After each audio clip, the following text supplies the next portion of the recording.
Dan makin kita memurnikan tauhid, maka makin tenang hidup. Dan insya Allah dijamin dengan izin Allah, setiap kali makin kental kita pelajari tauhid, maka makin tentram hati, dan hanya bergantung kepada satu zat yang maha hidup, tidak akan pernah mati, Allah subhanahu wa ta'ala. Bismillahirrahmanirrahim. Assalamualaikum warahmatullahi wabarakatuh. Alhamdulillah, tentu saja kita memuji Tuhan kita Allah dengan kalimat yang suci, kalimat yang mulia, kalimat yang penuh dengan berkah. Karena memang Allah satu-satunya pencipta segala sesuatunya. Dia maha suci, dia maha mulia, dan dia penuh dengan berkah. Dia dengan kemahamurahannya telah menggantungkan segala kebutuhan kita untuk roda kehidupan di muka bumi ini dengan kalimat sederhana dan penuh dengan berkah. Alhamdulillah. Maka selalulah ucapkan kalimat ini. Selanjutnya kita panjatkan kita dengan cinta, penghormatan kepada manusia yang telah diperintahkan oleh Sang Pencipta Allah untuk dicontohi, dijadikan sebagai suri tauladan. Manusia yang telah ditutup dengan diutusnya risalah langit, semua wahyu telah tercukupkan dengan wahyu yang diterima olehnya. Dan juga Sang Pencipta Allah bersama malaikatnya mengucapkan secara langsung salam hormat kepada manusia terbaik ini, dan dijadikan ibadah untuk orang-orang beriman. Maka sangat wajar kalau kita selalu membacakan salawat dan taslim kepada Nabi besar Muhammad sallallahu alaihi wasallam. Pertemuan kita ini membedah buku, judulnya Kitab Tauhid, Pemurnian Ibadah kepada Allah. Ditulis oleh seorang ulama yang bernama Syekh Muhammad At-Tamimi. Kitab Tauhid, teman-teman sekalian, Tauhid diambil dari kata-kata wahada yuwahidu, yang berarti mengesahkan. Jadi umumnya kitab ini akan membahas tentang masalah bagaimana seseorang mengenal Tuhannya, kemudian mengesahkannya dalam segala sesuatu. Ketundukan, kecenderungan, cinta, takut. Dan itu adalah pondasi dasar kebahagiaan seorang muslim selama hidup di dunia dan di akhirat. Karena kalau dia sudah mengenal Tuhannya, ternyata apapun yang bisa dijangkau oleh panca inderahnya atau matanya dan tidak bisa dijangkau, semua adalah makhluknya Sang Pencipta Allah. Dan tidak ada bedanya antara kita dengan batu, dengan air, dengan udara, dengan api, dengan tumbuh-tumbuhan, dengan hewan-hewan, dengan langit, dengan bumi, semuanya. Karena kita semua adalah makhluk ciptaan Sang Pencipta Allah yang satu, Esa. Makanya dikatakan tauhid, pengesahan Allah. Seperti kita mengatakan dalam surah Al-Ikhlas, a'udzubillahi minasyaitonirrajim, qul huwallahu ahad. Ikrarkanlah Allah itu ahad, Esa. Ahad, tauhid, sama. Buku ini akan kita bedah, dan memang ini merupakan ciri khas pengajian yang kami isi. Selalu saja kita gunakan buku rujukan supaya pelajaran yang kita pelajari dalam pengajian sistematis, jelas, dan punya rujukan. Jadi kalau ada yang mau bertanya lebih jauh, dia akan tahu ternyata buku ini, penulisnya juga bisa dibaca biografinya dalam buku ada. Dan kelebihan buku yang sudah menjadi karya ilmiah seperti ini, selalu jelas referensinya. Kita akan temukan nanti hadis misalnya, riwayat si fulan, misalnya Bukhari, Muslim, seringkali dijelaskan di dalam footnote-nya, riwayat Bukhari nomor Muslim nomor sekian. Setiap kali Bapak Ibu membeli buku, maka saran saya adalah lihat daftar isi. Baca kira mana yang menarik dari judulnya. Sebab daftar isi ringkasan dari apa yang sedang ada dalam buku. Sebelum Bapak Ibu taruh di rak buku, lihat daftar isi. Mana yang paling mengkritik dari judul-judul yang ada, mulai baca dari situ, insya Allah ini akan menjadi motivasi yang sangat besar untuk menyelesaikan buku itu. Sebab banyak orang, subhanallah, ada orang bahkan seumur hidupnya pernah beli buku tapi nggak pernah mengkhatam buku itu. Dia tidak pernah menghabiskan. Dia cuma tahu, oh judul ini ada di rumah saya, nggak pernah menyelesaikan. Ini sayang. Karena buku disusun oleh penulisnya memang satu bab dengan bab yang lain pasti ada hubungannya. Gak mungkin tidak. Sehingga memang tuntas bahasan yang sedang dijadikan sebagai target di judulnya. Kita akan mulai dengan izin Allah. Bab pertama, Tauhid, hakikat dan kedudukannya. Bermula daripada firman Allah dalam surah Az-Zariyat ayat 56. A'udzu billahi minasyaitonir rajim. Wa ma khalaqtul jinna wal insa illa liya'budun. Aku tidak pernah menciptakan jin dan manusia, kata Allah, melainkan agar mereka beribadah kepadaku atau menyembah aku. Perhatikan di sini penulis sangat detail sampai-sampai ibadah dikasih footnote angka 1 di bawah. Ibadah ialah penghambaan diri kepada Allah Subhanahu wa taala dengan mentaati segala perintahnya dan menjauhi segala larangannya. Sebagaimana yang telah disampaikan oleh Rasulullah sallallahu alaihi wasallam. Dan inilah hakikat agama Islam. Karena Islam maknanya ialah menyerahkan diri kepada Allah semata-mata yang disertai dengan kepatuhan mutlak kepadanya dengan penuh rasa rendah diri dan cinta. Ibadah berarti juga segala perkataan dan perbuatan baik lahir maupun batin yang dicintai dan diridhai Allah. Dan suatu amal diterima oleh Allah sebagai suatu ibadah apabila diniati ikhlas semata-mata karena Allah dan mengikuti tuntunan Rasulullah sallallahu alaihi wasallam. Kalau kita simpulkan dan digabungkan dari definisi ibadah yang disampaikan oleh para ulama ialah semua niat, semua perkataan dan semua perbuatan yang diperintahkan dan dicintai oleh Allah. Dan syarat agar ibadah diterima kepada Allah, karena memang kita diciptakan untuk ibadah, harus dua terpenuhi, ikhlas karena Allah, bukan karena makhluk, dan yang kedua harus mengikuti panduan Nabi sallallahu alaihi wasallam. Jadi kalau ada orang ikhlas tapi enggak contohin Nabi, enggak diterima. Dan ikhlas harus pada tempatnya. Kalau ada orang bilang saya mencuri tapi saya ikhlas, enggak diterima. Haram tetap. Saya ikhlas pacaran, haram. Enggak bisa. Saya ikhlas bohong, enggak bisa. Jadi diterima. Karena Nabi SAW larang itu. Ya. Jadi ikhlas harus mengikuti sunnah Nabi SAW. Saya ikhlas sholat. Asar saya kerjakan 8 rakaat. Tidak bisa. Rasulullah contohin 4. Walaupun kita mau 8. Harus mengikuti baginda Nabi SAW. Dan tidak boleh ditambah, juga dikurangi. Karena Nabi SAW tidak meninggal dunia, kecuali sudah menyampaikan seluruh ajaran yang telah dibebankan dan diamanahkan kepada beliau. Jadilah orang-orang yang jadi pengikut Nabi SAW dan tidak menambah-nambah syariat yang beliau bawa. Apapun alasannya. Sebagaimana banyak orang mengatakan karena alasannya baiknya baik. Baik bagi seorang muslim yang baik di mata Allah dan Rasulnya.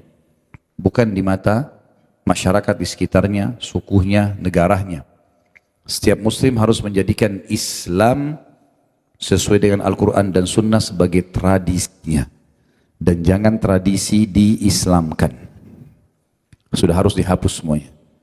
Tradisi suku, tradisi negara, rasis ya, merasa sukunya lebih dari yang lain, sudah habis dalam Islam. Selama syahadat, saudara muslim. Contohnya kalau kita dalam saf sholat, mau tukang sampah, mau presiden, bisa sholat bersebelahan. Mau orang Arab, mau orang Afrika, sama semuanya. Yang kedua beliau angkat dalil surah An-Nahl ayat 36. A'udzu billahi minasyaitonir rajim wa laqad ba'atsna fi kulli ummatin rasulan an i'budullaha wajtanibut taghut. Kata Allah, dan sungguh kami telah mengutus rasul pada tiap-tiap umat. Semua utusannya Allah, nabi-nabi dan rasul, semuanya menyeru, sembahlah Allah saja. Sembah artinya tunduk, patuh, cinta, dan takut. Kalau Bapak Ibu bilang dalam sholat, iyyaka na'budu, hanya kepadamu kami menyembah. Berarti hanya kepadamu kami tunduk ya Allah. Apa yang kau perintahkan kami kerjakan, yang kamu larang kami tinggalkan. Itu maknanya takut ya, atau sembah. Dan juga masuk dalamnya takut. Allah larang kita tinggalkan. Walaupun seluruh dunia mendukung kita. Karena takutnya kepada Allah mengalahkan takutnya kepada makhluk. Sembahlah Allah saja dan jauhi togut itu. Dilihat footnote nomor 2. Togut ialah setiap yang diagungkan selain Allah dengan disembah. ditaati atau dipatuhi, baik yang diagungkan itu berupa batu, manusia atau syaitan. Menjauhi tagut artinya mengingkarinya, membencinya, tidak mau menyembah dan memujahnya, baik dalam bentuk atau dengan cara apapun. Patung yang disembah tidak boleh sama sekali kita cenderung kepadanya. Tidak usah lihat, tidak usah biayai, tidak usah beli, tidak usah apa-apa. Semua yang disembah selain Allah enggak boleh sama sekali kita berikan dukungan. Makanya Nabi SAW waktu membebaskan kota Mekah, selesai sholat, yang paling pertama Nabi lakukan SAW tawaf di Ka'bah sambil menyuruh sahabat semuanya mundur. Di sekitar Ka'bah ada 370 berhala. Maka Nabi SAW keliling dan menghancurkan berhala-berhala itu satu persatu. Yang paling pertama Nabi lakukan. Maka patung-patung tersebut sebelum disentuh dengan tongkat Nabi SAW sudah jatuh. Dan semua patung yang jatuh berkeping-keping menjadi seperti pasir. Padahal tadinya batu yang besar. Sampai Tuhan mereka yang paling besar, Hubal. Dan orang-orang Quraisy menyaksikan kalau Tuhan-Tuhan mereka semuanya hancur. Sambil Nabi SAW membaca ayat, A'udzu billahi minasyaitonir rajim wa qul ja'al haqqu wa zahaqal batil innal batila kana zahuqa. Katakanlah hai Muhammad, kebenaran datang dan kebatilan itu pasti terhapus. Sesungguhnya semua kebatilan pasti akan terkalahkan. Jadi di sini semua yang diseru selain Allah namanya tagut. Apapun itu harus teman-teman tinggalkan. Murnikan ibadah kita, ketundukan, cinta dan takut hanya kepada Allah Subhanahu wa taala. Makanya syaitan selalu membuat kita mengalihkan rasa takut, rasa cinta cenderung kepada selain Allah. Kalau kita lagi jalan sendirian dekat kuburan, syaitannya akan bisikin supaya kita takut. Padahal mau kuburan, mau kebun, mau lautan, mau padang pasir, buminya Allah. Gak ada apa-apa sama sekali. Murnikan ini, jangan pernah terganggu. Ada keyakinan tradisi di suku kita, oh kalau ada pohon nangka di belakang rumah berarti ada penjaganya. Oh kalau ada begini berarti ada begitu. Ini khurafat semua. Orang yang memurnikan tauhid tidak ada itu. Semua ini buminya Allah. Dimanapun kita berada, banyak sekali di sekitar kita malaikat yang bertugas mengurus bumi ini. Nanti kita pelajari di bab khusus, bab malaikat. Kita akan buktikan malaikat itu ada dan ayat-ayat Al-Quran yang membuktikan mereka ada di sekitar kita. Dan semua bisikan syaitan yang menganggap bahwasanya tempat ini keramat, tempat ini susah, tempat ini berbahaya dan seterusnya, ini waswas syaitan. Tidak benar. Tidak benar. Kalau kita lewat di kuburan, jelas konsep agama kita, kalau kuburan orang muslim, mereka menjadi taman dari taman surga. Dan kalau orang kafir, maka lubang dari lubang neraka. Tidak ada hubungannya sama sekali, suaranya bisa keluar, pocongnya bisa keluar. Ya, seperti sering digambarkan di film-film kita, kuburan terbuka, pocong keluar, ketuk-ketuk rumah orang minta makanan. Ya. Ini dusta semua. Kalau memang betul, pasti kakek-kakek kita sudah datang ke rumah kita semuanya. Ada yang pernah kedatangan pocong kakeknya? Tidak ada semuanya. Khurafat dari syaitan. Dan makin kita memurnikan tauhid, maka makin tenang hidup. Tahu semua ini adalah punyanya sang pencipta Allah. Dalil yang ketiga yang diangkat oleh penulis adalah surah Al-Isra ayat 23 sampai 24. A'udzu billahi minasyaitonir rajim.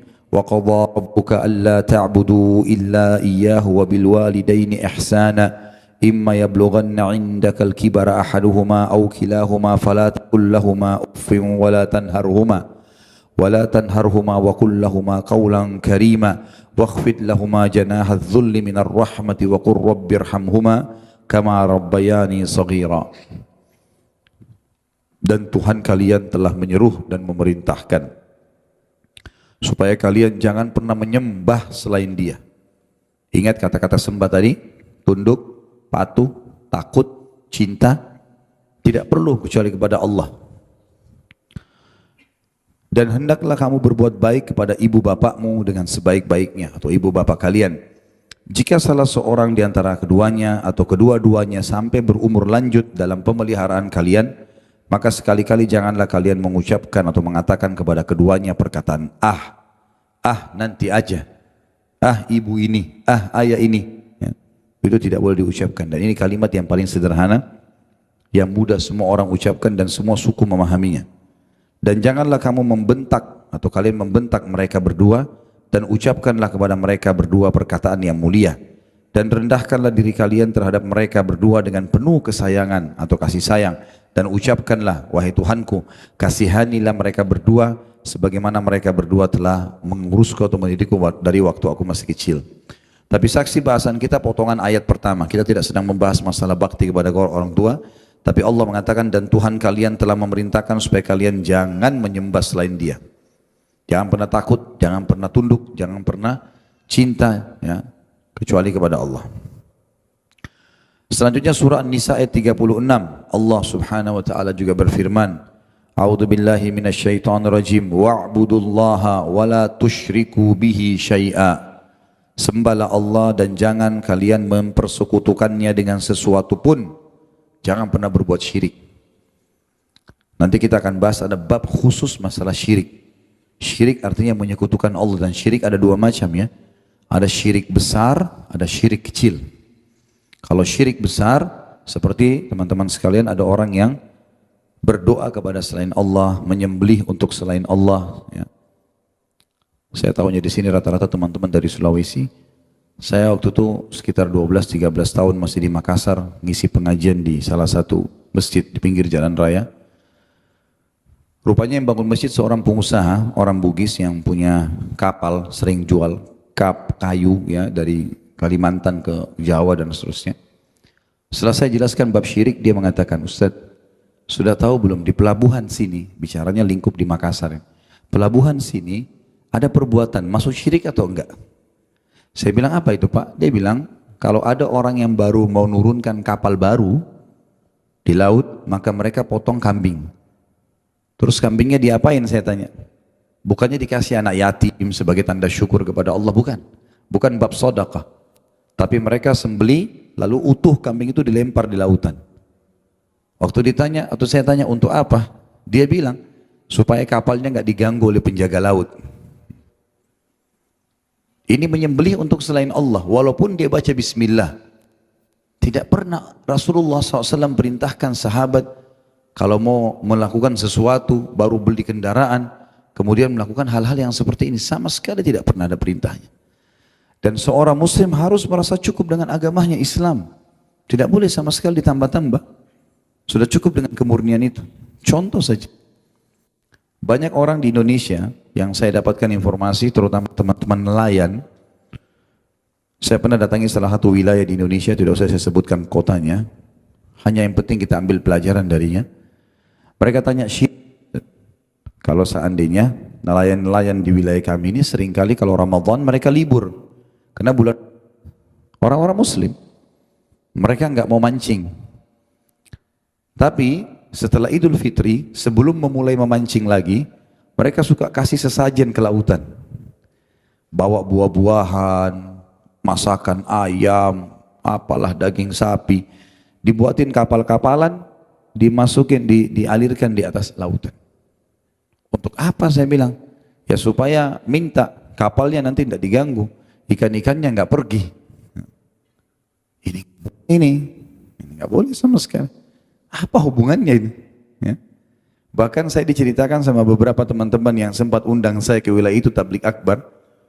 Mereka bilang, yang lucu Ustaz, pada saat mereka turunkan ayam bakar, ayam goreng, buah-buahan, di lautan, antara tempat mereka membuang dengan ke laut bebas, itu ada sedikit jalan sempit, sehingga harus lewat situ. Di situ banyak anak-anak kecil sudah menunggu. Sehingga pada saat lewat diambilin sama anak-anak kecil itu, dimakan. Kan ini, ya, kesalahan ini. Ya boleh sama sekali. Nanti kita akan banyak rincikan tentang masalah bab syirik. Ini merusak tauhidnya. Kalau Bapak Ibu mau sembeli, baca nama Allah, Bismillah, Allahu Akbar, sedekahkan dagingnya untuk anak yatim, untuk orang miskin, kita makan sendiri, silahkan. Ada dalilnya. Tapi kalau dilempar di lautan, ditaruh di kuburan, siapa yang makan ini? Untuk siapa? Penjaga ini dan penjaga itu. Ini semua khurafat. Bumi Allah ini hanya dijaga oleh malaikat, tidak ada yang lain. Ya, yang masih punya keyakinan rumah saya ada penjaganya, akhirnya datang betul setannya. Ya. Gak ada yang jaga rumah kita kecuali kita sendiri. Syaitan makin senang kalau orang punya keyakinan-keyakinan yang seperti itu. Dan yang kedua ada syirik kecil, riya, memperindah ibadah karena Allah. Tapi ini juga termasuk dosa besar. Nanti kita akan bahaskan itu. Kata Allah dalam surah An-Nisa 36, dan sembahlah Allah dan jangan kalian mempersekutukannya atau syirik dengan sesuatu apapun. Ayat yang selanjutnya surah Al-An'am 151 sampai 153. A'udzu billahi minasyaitonir rajim. Qul ta'alu atlu ma harrama rabbukum 'alaikum alla tusyriku bihi syai'a wa bil walidaini ihsana wa la taqtulu auladakum min imlaq nahnu narzuqukum wa iyyahum wa la taqrabul fawahisha ma dhahara minha wa ma batan wa la taqtulun nafsa allati harramallahu illa bil haqq dzalikum wassaakum bihi la'allakum ta'qilun wa la taqrabu malal yatimi illa billati hiya ahsanu hatta yablugha ashuddah wa awful kayla wal mizana bil qist la nukallifu nafsan illa wus'aha wa idza qultum fa'dilu walau kana dha qurba wa bi ahdillahi awfu dzalikum wassaakum bihi la'allakum tadhakkarun wa anna hadha sirati mustaqiman fattabi'uhu wa la tattabi'us subula fatafarraqa bikum an sabilihi dzalikum wassaakum bihi la'allakum tattaqun. Katakanlah hai Muhammad kepada semua pengikutmu, marilah ku bacakan apa yang diharamkan atas kalian oleh Tuhan kalian, yaitu yang pertama, jangan kalian mempersekutukan sesuatu dengan Dia. Jangan partnerkan Allah dalam hal apapun. Para sahabat kalau sendal mereka putus, mengangkat tangan ke langit mengatakan, ya Allah, sendal saya putus, gantikanlah. Saking kuatnya hubungannya dengan Sang Pencipta Allah. Apa saja bahasanya langsung kepada Sang Pencipta Allah. Jangan syirik, jangan sekutukan Allah. Jangan anggap ada kekuatan Tuhan lain selain Allah. Lalu yang kedua, berbuat baiklah terhadap kedua orang tuamu, bapak ibu. Yang ketiga, janganlah kamu membunuh anak-anakmu karena takut kemiskinan. Ya, tidak boleh gugurkan, tidak boleh membunuh, membuang sembarangan di jalan hanya takut tidak bisa memberi makan. Yang keempat, lanjutannya kami akan memberi rezeki kepadamu dan kepada anak-anakmu. Yang keempat, dan janganlah kamu mendekati perbuatan-perbuatan yang keji, baik yang nampak di antaranya maupun yang tersembunyi. Semua perbuatan-perbuatan yang memalukan. Ya. Yang kelima, janganlah kamu membunuh jiwa yang diharamkan Allah membunuhnya, melainkan dengan sesuatu sebab yang benar. Kalau tiba-tiba kita tusuk seseorang tanpa sebab, dosa besar. Ada bahasan sendiri dalam kajian dosa-dosa besar yang sudah diangkat di YouTube. Bapak Ibu bisa ikutin itu insyaAllah dari ceramah-ceramah saya. Tapi yang dimaksud dengan sebab yang benar adalah kita lagi jalan diserang oleh perampok. Kalau kita bela diri, maka itu boleh kita membunuhnya.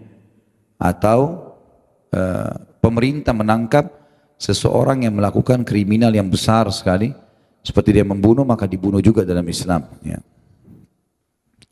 Demikian itu yang diperintahkan oleh Tuhan kalian kepada kalian supaya kalian memahaminya.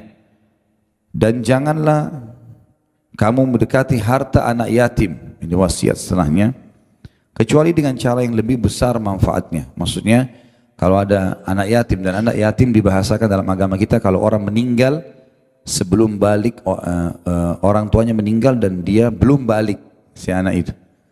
Jadi tidak bisa kakek-kakek dan nenek ngaku yatim. Ya. Harus orang yang belum balik saja. Setelah balik sudah tidak dihitung yatim lagi. Kalau ada seorang yang kaya raya meninggal, dia tinggalkan anak masih kecil, belum balik, namanya yatim. Biasanya disponsori atau dipelihara oleh pamannya, ya, oleh sepupunya misalnya. Maka sponsor-sponsor anak yatim ini boleh menggunakan dana atau harta anak yatim tadi untuk kebutuhan si yatim dan Biaya rumahnya umumnya, misal numpang di rumahnya, maka dia bayar listrik, ya. Karena anak yatim itu numpang situ, karena ada harta anak yatim tadi. Itu yang dikatakan kecuali dengan cara yang bermanfaat. Artinya selain daripada yang tidak boleh. Hingga sampai si yatim dewasa. Kalau sudah dewasa, kembalikan harta kepadanya. Dan sempurnakanlah takaran dan timbangan dengan adil. Ini wasiat selanjutnya lagi. Kami tidak memikulkan beban kepada seseorang melainkan sekedar kesanggupannya. Semua yang Allah subhanahu wa ta'ala bebankan kepada kita, kita mampu melaluinya. Enggak ada yang kita tidak mampu. Dan apabila kamu berkata, maka hendaklah kamu berkata adil, kendati pun dia adalah kerabatmu. Dan penuhilah janji-janji Allah. Yang demikian itu diperintahkan Allah kepadamu atau kepada kalian agar kalian ingat. Dan bahwa yang kalian perintah, yang kami perintahkan ini adalah jalanku, kata Allah, yang lurus. Maka ikutilah jalan itu dan janganlah kalian mengikuti jalan-jalan yang lain. Karena jalan-jalan yang lain akan mencerai-beraikan kalian dari jalannya Allah. Yang demikian itu diperintahkan Allah kepada kalian agar kalian bertakwa. Saksi bahasan kita adalah potongan pertama. Diharamkan atas kalian mempersekutukan sesuatu dengan Allah. Selanjutnya Ibnu Mas'ud radhiyallahu anhu, sahabat Nabi yang mulia, berkata, barang siapa yang ingin melihat wasiat Muhammad sallallahu alaihi wasallam yang tertera di atas cincin stempel milik beliau. Jadi Nabi SAW punya cincin, ada tulisan di atasnya. Dan beliau kalau ngirim surat resmi, distempel pakai cincin itu. Maka hendaklah dia membaca tulisan di stempel cincinnya Nabi. Sesuai dengan firman Allah, katakanlah hai Muhammad, marilah ku bacakan apa yang diharamkan kepadamu oleh Tuhanmu, yaitu janganlah kamu berbuat syirik sedikit pun kepadanya. Sampai akhir ayat tadi. Sampai firman Allah, sungguh inilah jalanku yang berada dalam keadaan lurus dan seterusnya. Muadz bin Jabal radhiyallahu anhu menuturkan, dan tadi itu tentu hadis nomor yang kita bacakan adalah footnote nomor 4, diriwayatkan Tirmidzi, Ibnu Munzir dan Ibnu Abi Hatim. Jadi kita lihat keistimewaannya buku ini walaupun kecil, rujukannya jelas. Hadis yang selanjutnya adalah hadis riwayat Bukhari Muslim dalam kitab sahih mereka. Seseorang sahabat yang mulia, Muadz bin Jabal, menuturkan radhiyallahu anhu, kuntu radifan Nabi sallallahu alaihi wasallam ala himar, faqala li ya Muadz, atadri ma haqqullahi ala al-ibad wa ma haqqul ibadi ala Allah? Qultu Allahu wa rasuluhu a'lam. Qala haqqullahi ala al-ibadi an ya'buduhu wa la yushriku bihi syai'a, wa haqqul ibadi 'ala Allahi alla yu'adziba man la yusyriku bihi syai'a. Qultu ya Rasulullah, afala ubashshirun nas? Qala la tubashshirhum fayattakilu. Aku pernah dibonceng oleh Nabi sallallahu alaihi wasallam di atas seekor keledai, kata sahabat Nabi Muadz bin Jabal radhiyallahu anhu. Lalu beliau bersabda kepadaku, hai Muadz, tahukah kamu apa haknya Allah yang wajib dipenuhi oleh hamba-hambanya, dan apa hak para hamba yang pasti dipenuhi oleh Allah? Maka aku menjawab, Allah dan Rasulnya lebih mengetahui. Beliau pun bersabda, hak Allah yang wajib dipenuhi oleh para hambanya ialah supaya mereka beribadah kepadanya saja dan tidak berbuat syirik sedikit pun kepadanya. Sedangkan hak para hamba yang pasti dipenuhi Allah ialah bahwa Allah tidak akan menyiksa orang yang tidak berbuat syirik sedikit pun kepadanya. Lalu aku bertanya, ya Rasulullah, tidak perlukah aku menyampaikan kabar gembira ini kepada orang-orang? Kata beliau, jangan kamu menyampaikan kabar gembira ini kepada mereka, sehingga mereka nanti akan bersikap menyandarkan diri. Tapi saksi bahasan kita adalah, di sini Allah, kata Nabi SAW, tidak akan menyiksa orang yang tidak berbuat syirik. Tidak berbuat syirik, dan syirik lawan daripada tauhid. Ya. Hati-hati dengan syirik-syirik ini. Ya. Menganggap segala sesuatu makhluk bisa mencapai kepada kualitasnya Allah. Maksud dalam syirik juga adalah menggantungkan nasib sama benda, atau menganggap sesuatu yang sial dari waktu-waktu yang sudah Allah ciptakan.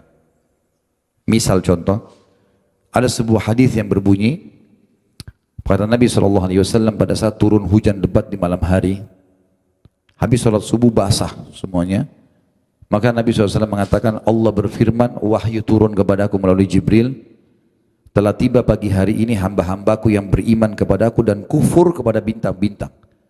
Dan juga tiba pagi ini hamba-hambaku yang beriman pada bintang-bintang dan kufur kepadaku. Jadi ada yang beriman kepadaku dan kufur kepada bintang, ada yang beriman pada bintang dan kufur kepadaku. Maka kata para sahabat, ya Rasulullah, tolong jelaskan supaya lebih paham. Kata Nabi SAW, Allah berfirman, siapa yang mengatakan hujan ini turun dengan izin Allah, maka dia telah beriman kepadaku, kata Allah, dan kufur kepada bintang-bintang. Dan siapa yang mengatakan hujan ini turun karena bintang-bintang, maka dia beriman kepada bintang dan kufur kepadaku. Ya. Jadi tidak boleh kita mengatakan terjadinya fenomena alam karena bintang, karena gunung. Ya, tapi memang karena Allah telah menentukannya. Juga sama tadi masuk dalam masalah syirik, menghina waktu. Seperti sabda Nabi SAW yang berbunyi,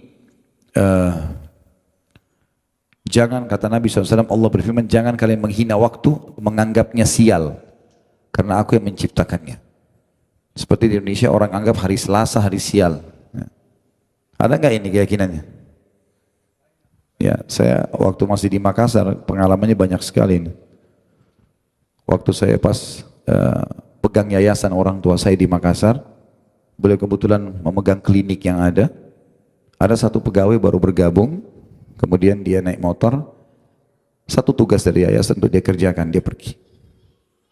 Pada saat dia pergi, sejam kemudian dia balik, rupanya tabrakan, luka-luka. Orang yang ditabrak sama dia juga ikut ke klinik orang tua saya, lalu diobatin. Setelah diobatin, pergilah semuanya. Rupanya ada beberapa orang suster di klinik yang lagi ngobrol-ngobrol agak jauh, saya cuma dengar saja. Mereka bilang, itu kan karena hari Selasa. Terus saya tanya dari jauh, memang kenapa hari Selasa? Loh, Ustadz belum tahu. Saya bilang, enggak, saya enggak tahu. Dia bilang, hari Selasa kan sial. Karena hari Selasa itu jadi tabrakan. Orang buka usaha hari Selasa bangkrut. Dan seterusnya. Ini enggak boleh ini. Semua waktu baik. Ada waktu lebih baik dari waktu yang lain, iya. Kayak Jumat lebih baik daripada hari yang lain, iya. Ramadan lebih baik daripada bulan-bulan lain, iya.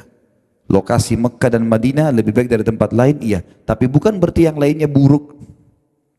Allah ciptakan semua itu kebaikan. Contoh. Termasuk dalam syirik yang dilarang, menggantungkan nasib pada benda. Nah, ini banyak juga terjadi di Indonesia. Gantungkan nasib pada jimat-jimat, nanti ada bahasan sendiri ya. Kemudian juga kecenderungan menggantungkan nasib dia sama tubuhnya sendiri. Seperti kalau tangan kanannya gatal, mau keluarin duit, tangan kiri mau dapat duit. Kalau ini betul enak, kita gatalin ada tangan kiri kita terus, dapat duit, tidak usah kerja.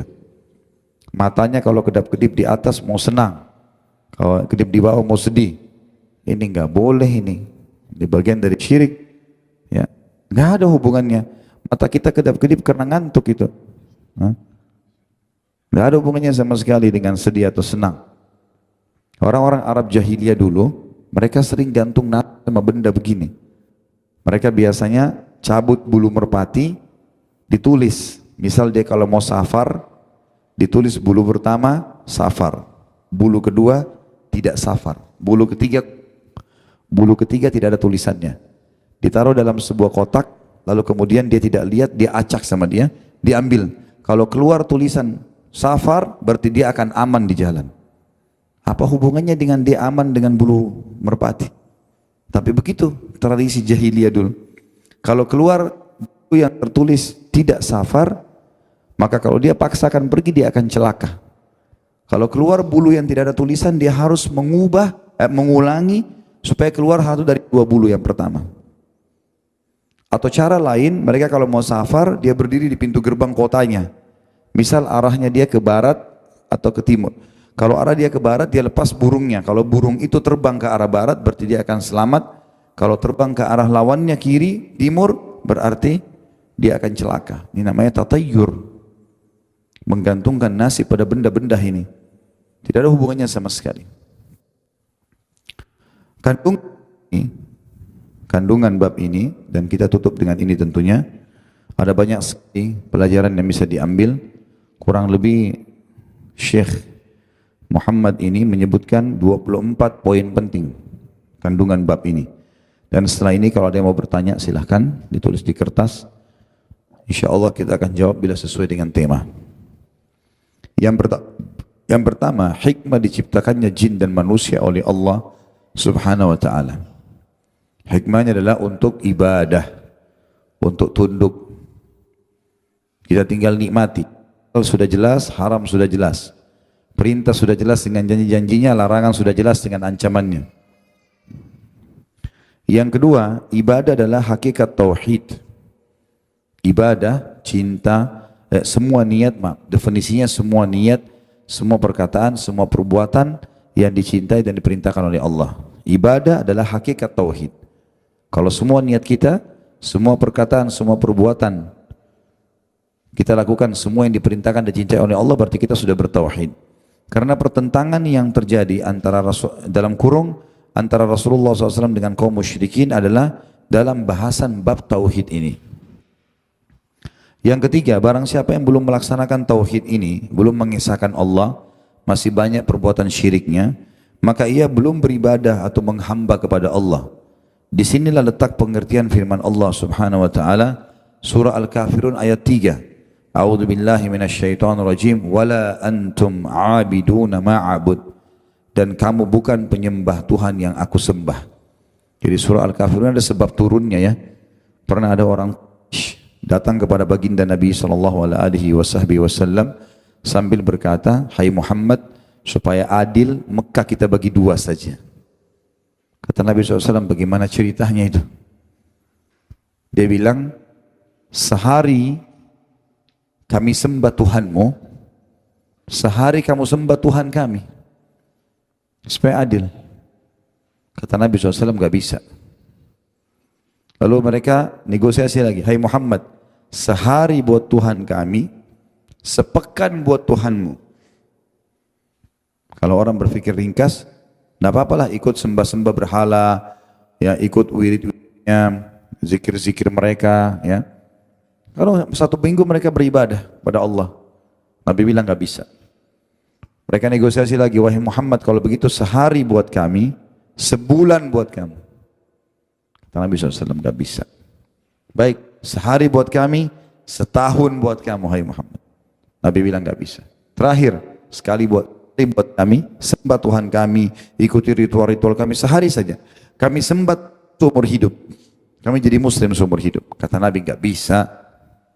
Sehari atau sesaat tidak kita buat musyrik. Jembah-jembah bertinggal Allah, ini gak mungkin. Maka pada saat itu Jibril membawa lengkap surah Al-Kafirun. A'udzubillahi minasyaitonirrajim. Qul ya ayyuhal kafirun. Katakan kepada mereka, kepada orang-orang kafir itu, la a'budu ma ta'budun. Saya tidak akan ikut-ikut dengan ibadah kalian. Wala antuna ma'bud. Kalian juga tidak usah ikut-ikut ibadah saya kalau enggak mau. Wala ana abidum ma'abadtum, dan pastinya saya tidak akan ikuti ibadah kalian. Wala antum abiduna ma'bud, kalian juga tidak usah ikut-ikuti ibadah saya. Lakum dinukum waliyadin. Kalian punya agama, saya juga punya agama. Yang keempat, hikmah diutusnya para rasul ialah untuk menyerukan tauhid dan melarang syirik. Tentu di sini ada bahasa nanti masalah rasul-rasul ya, kurang lebih ada 120.000 nabi yang diutus, diantaranya 313 rasul. Bedanya nabi sama rasul, kalau nabi seseorang yang Allah utus mengingatkan kaumnya apa yang disampaikan oleh nabi dan rasul sebelumnya.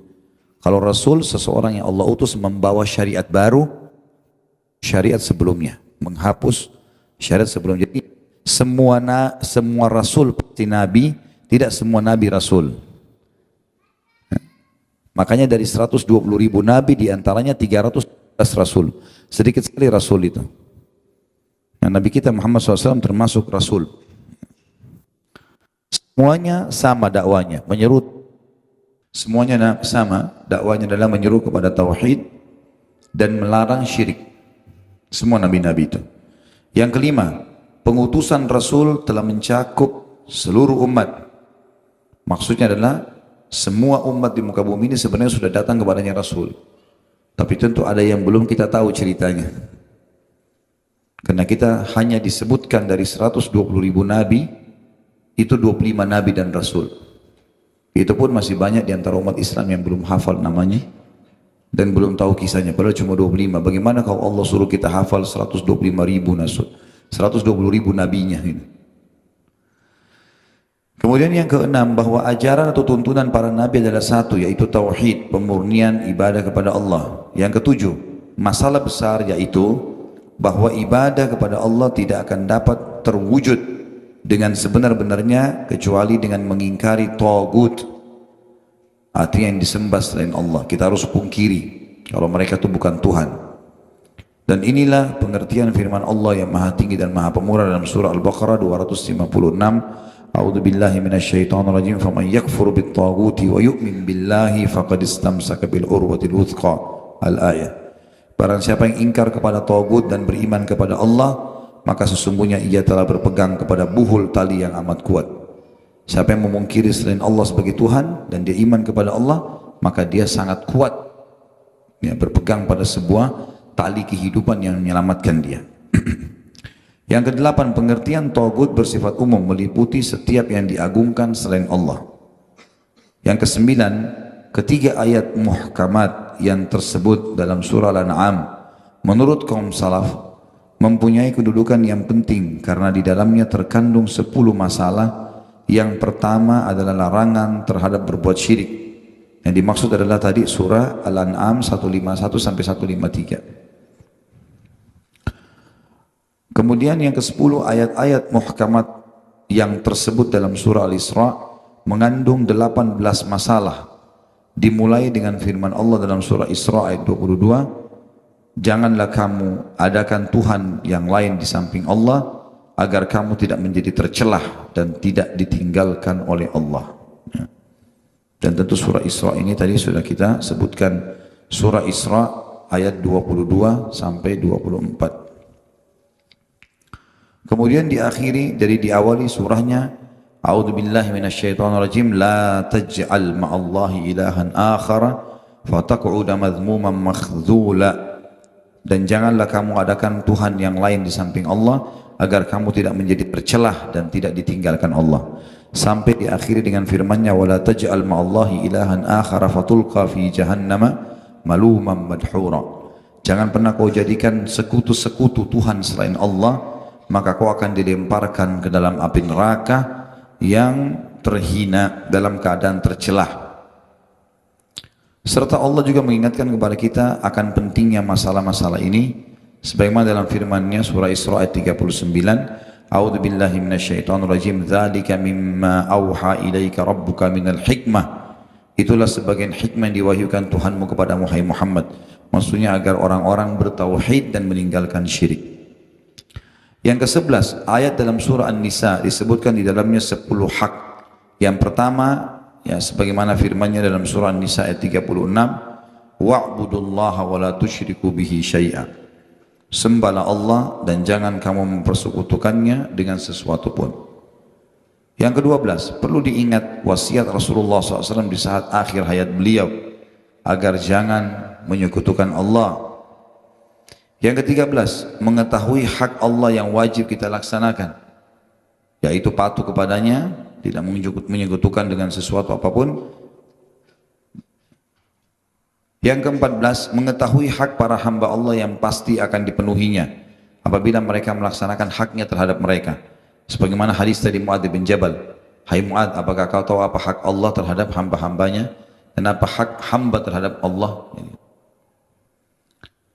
Yang ke-15, bahwa masalah ini tidak diketahui oleh sebagian besar sahabat, bahwasanya tidak semua sahabat disampaikan kepada mereka tentang hadis ini, karena waktu Mu'adz izin, maka Nabi SAW tidak mengizinkannya menyampaikan kecuali untuk sebagian kecil saja. Yang ke-16, boleh merahasiakan ilmu pengetahuan masalah ini untuk maslahat. Artinya kalau ada penyampaian-penyampaian dalam syariat yang kira-kira menjanjikan hal yang besar dan dia lihat kalau disampaikan sekarang malah membuat orang jadi malas patuh, boleh dia menundahnya sebagaimana perilaku Mu'adz bin Jabal. Yang ke-17, dianjurkan untuk menyampaikan kepada sama muslim suatu berita yang menggembirakan. Ya. Karena Nabi SAW selalu mengatakan, sampaikanlah berita gembira. Dan juga Allah SWT mengatakan dalam banyak ayatnya. Dan ini berita gembira diambil daripada sabda Nabi SAW tadi, apakah kau tahu apa haknya Allah terhadap hamba-hamba dan hak hamba dari Tuhannya? Maka kata Mu'ad, Allah dan Rasulnya lebih mengetahui. Kata Nabi SAW, hak Allah dari hambanya, mereka tidak menyekutukannya dengan sesuatu apapun. Dan hak hamba dari Tuhannya adalah kalau dia tidak syirik, dia tidak menyekutukan Allah, maka Allah tidak akan menyiksanya. Yang ke-18, Rasulullah SAW merasa khawatir terhadap sikap menyandarkan diri kepada keluasan rahmat Allah. Artinya banyak orang mengatakan Allah gampang kok, Allah maha pengampun, pasti akan maafkan kita. Sehingga mereka lupa dengan istilah, cuma tahu Allah innallah ghafurur rahim, Allah maha pengampun dan maha penyayang. Tapi dia lupa kalau innallah syadidul iqab, Allah itu berat siksaannya. Makanya Rasulullah SAW mengatakan kepada Mu'adz bin Jabal, jangan kau sebarkan spontanitas begitu saja, nanti orang akan bergantung, dianggap tidak ada masalah, dia buat dosa, toh rahmat Allah luas kan. Yang ke-19, jawaban yang disyariatkan bagi orang yang ditanya sedangkan dia tidak tahu adalah Allah wa rasuluhu a'lam, Allah dan Rasulnya lebih mengetahui. Ini penting untuk dijawab. Kemudian yang ke-20, boleh menyampaikan ilmu kepada orang-orang tertentu tanpa yang lain. Boleh kita ajarkan kepada orang tertentu kalau kita anggap memang dia bisa menerimanya, dan kita tidak mengajarkan kepada orang lain karena kita khawatir malah dia tidak menerimanya. Yang ke-21, kerendahan hati Rasulullah SAW karena ketika menunggang keledai, beliau mau memboncengkan orang lain di belakangnya. Artinya ini hadis diambil tadi waktu Mu'adz bin Jabal dibonceng oleh Nabi SAW. Dan ini merendah, bentuk merendah. Yang ke-22, boleh memboncengkan seseorang di atas binatang jika binatang itu kuat. Yang ke-23, keutamaan Mu'adz bin Jabal, sahabat Nabi. Dan yang terakhir adalah bahwa tauhid mempunyai kedudukan yang sangat mendasar di dalam agama kita. Jadi insya Allah pertemuan akan datang nanti kita akan lanjutkan bab kedua, keistimewaan tauhid dan dosa-dosa yang dapat diampuni karenanya. Baik, insya Allah kedepannya kita akan lebih dalam membahas masalah tauhid ini, dan ini masih baru bab pertama kita. Insya Allah beberapa bab ke depan semuanya membahas masalah itu, dan insya Allah dijamin dengan izin Allah setiap kali makin kental kita pelajari tauhid, maka makin tentram hati, dan hanya bergantung kepada satu zat yang maha hidup, tidak akan pernah mati, Allah subhanahu wa ta'ala. Kita tutup dengan doa kepada Sang Pencipta Allah, semoga majelis kita diberkahi olehnya dan dijadikan sebagai tambahan amal kita pada hari kiamat. Semoga semua amal yang pernah kita kerjakan diterima dengan kemahamurahannya. Semoga semua dosa yang pernah kita kerjakan diganti menjadi pahala juga dengan kemahamurahannya. Semoga Indonesia dijadikan yang makmur, tentram, kembali kepada agama Allah. Semua muslimin di bawah bendera ukhuwah Islamiyah, persaudaraan dalam Islam, dan juga mereka beribadah sesuai dengan wahyu Al-Quran dan Sunnah. Dan semoga Indonesia diberikan pemimpin-pemimpin muslim yang saleh, yang baik, yang kembali kepada Al-Quran dan Sunnah. Semoga saja saudara-saudara kita di Palestina, di Syria, di Yaman, di Irak, di Myanmar, di Ahsa, dimanapun mereka berada sedang tertindas, semoga Allah ikhlaskan niat mereka, terima para syuhada mereka, muliakan Islam di tangan mereka dan tangan kita semua. Dan semoga Allah partisipasikan kita bersama mereka di pahala, baik dengan doa, dengan harta, dan juga dengan jiwa kita. Dan semoga Allah dengan kemahamurahannya menyatukan kita semua di surga firdausnya tanpa hisab, sebagaimana ia satukan kita di majlis ilmu yang mulia ini. Kalau ada benar dari Allah, kalau salah dari saya mohon dimaafkan. Subhanakallahumma bihamdika asyhadu an la ilaha illa anta astaghfiruka wa atubu ilaik. Wassalamualaikum warahmatullahi wabarakatuh.